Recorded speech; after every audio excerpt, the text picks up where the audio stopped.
네, 안녕하십니까. 네, 안녕하십니까. 네. 정 의원님 어떻게 추석 잘 지내셨습니까? 와, 정신없이 잘 보냈습니다. 네네. 네네. 뭐, 올해 뭐 정치 일정을 갖다가 보면 네네. 관심사 됐던 것이 추석 때까지 검찰개혁 국회에서 통과하겠다. 네. 예. 정청래 당대표께서 그 당대표 선거 때 공약으로 걸었었죠. 네네네. 네네. 그래가지고 약속 완전히 지키셨습니다. 지켰습니다. 네네. 이 대목에서 박수 한번 부탁드립니다. 네네. 잘한 건 잘했다고 해주셔야죠. 네네. 네네.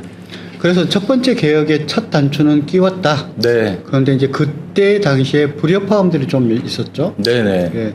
불협화음 중에 첫 번째가 뭐냐면 정성호 법무부 장관 네. 해가지고 검찰에게 뭐 보안 수사권 내지는 뭐 특수한 수사권 이런 거 뭐 줘야 된다라고 하는 이야기했는데 거기에 대해서 뭐 당 내에서도 그렇고 그리고 당 밖에서도 그렇고 그리고 대통령실에서도 일부가 많이 좀 반발하지 않았습니까? 네. 예, 그런 거 뭐 다 제어해가지고 이렇게 처리했는데 검찰 이렇게 해가지고 1년 이제 법이 개정돼가지고 남았습니다. 네. 이제 어떻게 진행될 거라고 생각하신가요? 이제는 법이 통과되지 않았습니까? 네네네. 그래서 정부조직법이 통과됐고 그 안에 검찰청이라고 하는 이 명칭 자체가 이제 없어졌죠. 네네. 없어지고 이제 일부의 권한은 역할은 네. 이 공소청을 통해서 네네. 법무부 산하에서 진행이 되고요. 네. 그리고 일부의 역할은 네. 이 중수청이라고 해서 행안부 산하에서 진행이 되죠. 네네네. 그래서 이제 검찰의 무소불위의 권력들이 좀 분산이 돼서 실제로 국민을 위한 국민의 공복으로서의 네. 기능과 역할을 잘 하게끔 해야 될 것 같습니다. 그리고 이제 1년 뒤에 실질적으로 이제 시행령 네네. 통해서 시작이 되지 않습니까? 네네. 그래서 그때까지의 과정에서 뭐 추가적인 뭐 크고 작은 어떤 저항이라고 표현할 수도 네네. 있고요. 저항 등의 내용들이 있습니다. 여전히 그게 정치권 내부에서도 있고요. 정치권 외부에서도 검사들을 통해서 어떤 저항들이 있을 걸로 예견이 됩니다. 언론의 저항을 제가 먼저 본 것 같아요. 이제 그 전에 이제 추석 전에 추석 한 달 전에는 막 이제 검사들이 이렇게 하면 뭐 수사 못한다, 국민들이 뭐 피해 당한다 이런 이야기를 하다가 네. 통과되고 나니까 이제 무슨 이야기를 하냐면 이런 신문 기사가 떴어요. 경찰이 경찰을 수사한 네. 것에 대해서 약 67%는 실제로 기소하지 않고 넘어갔다. 네. 예. 기소하지 않고 넘어갔기 때문에 경찰이 경찰 수사할 때 이렇게 봐주기를 하는데 이게 거기다가 수사권을 다 주면 어떻게 하겠냐라고 하는 기사가 나온 게 있어요. 네. 근데 거기에 대해서 검찰은 그럼 어떻게 했냐? 검찰은 검찰이 잘못하면 검찰 기소합니까? 그거 한번 여쭙고 싶은데 어떻습니까?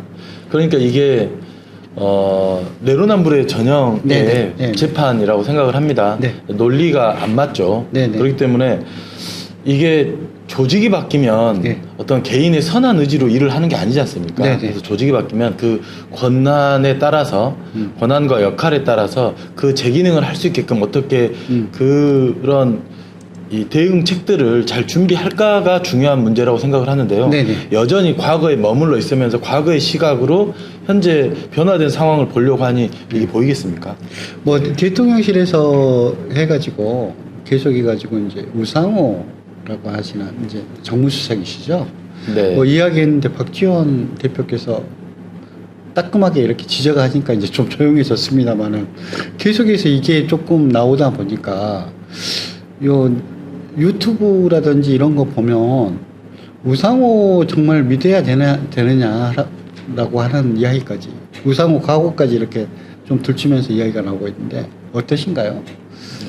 우선은 저는 이게 그 구체적으로 실명을 거론하는 뭐 우상호 정무수석을 포함해서 그 누가 됐든 간에 현재 검찰 개혁 또는 그 이외에 뭐 사법개혁 등등의 네네. 어떤 개혁의 과정에서 뭐 다양한 의견들을 낼 수는 있습니다. 네네. 하지만 큰 틀에서의 이 방향을 꺾는 선회하는 내용의 류의 이야기들은 결국은 상대 네. 다시 말해 국민의힘 또는 국민의힘 류의 네. 어떤 이 내란 세력에게 네.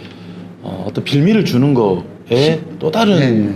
어떤 상황이다라고 생각을 합니다. 아, 예. 그렇기 때문에 누구 뭐 개별을 거론하는 걸 떠나서 그 기준에 부합되지 않으면 사실은 국민들한테도 비판을 넘어서서 철퇴를 맞을 거고요. 네. 그리고 저희들 이런 개혁 세력, 네. 진보 민주 개혁 세력들 내에서도 비판을 피해갈 수 없다라고 생각을 합니다. 이제 그러면 개혁 중에 그 다음에 또 이제 진행돼야 되는 것이 사법개혁. 네. 예, 예. 사법개혁 하는데 뭐 15일 날, 10월 15일 날 국회에서 이렇게 뭐 국정감사입니까? 네, 네. 네네네. 있는데요. 그것은 이제 또 어떻게 좀 정리될 거라고 생각을 하십니까? 계속 참석을 않고 있잖아요. 네. 우선은 조희대 대법 원장을 네네네. 포함해서 지금 사법개혁에 대한 저항이 검찰개혁보다 더 어마무시한 것 같습니다. 네네. 명분은 삼권 분립에 대한 예. 그 명분을 가지고 어찌 국회에 입법부라고 하는 삼권 분립의 한 축을 중심으로 이렇게 그 사법개혁을 시도하려고 하느냐에 대한 대명분을 가지고 지금 버티고 있는 것 같은데요. 네. 이거는 지나간 소가 웃을 일입니다. 네. 네. 지난 내란 시기에 얼마나 많은 국민들이 이 거리에서 예. 그렇게 피땀 흘려가면서 추위 녹여가면서 그렇게 싸웠습니까? 근데 그것을 일거에 뒤집으려고 하는 시도들을 국민들은 목도했습니다. 다시 말해, 그리고 또 네. 내란 세력들에 대해서 사실은 사법부가 의견도 제시하고 반대해야 되고 하는 것이 있는데도 불구하고 아무런 행위도 안 했지 않습니까? 맞습니다. 네. 다시 말해, 삼권 분립의 주체가 누구입니까?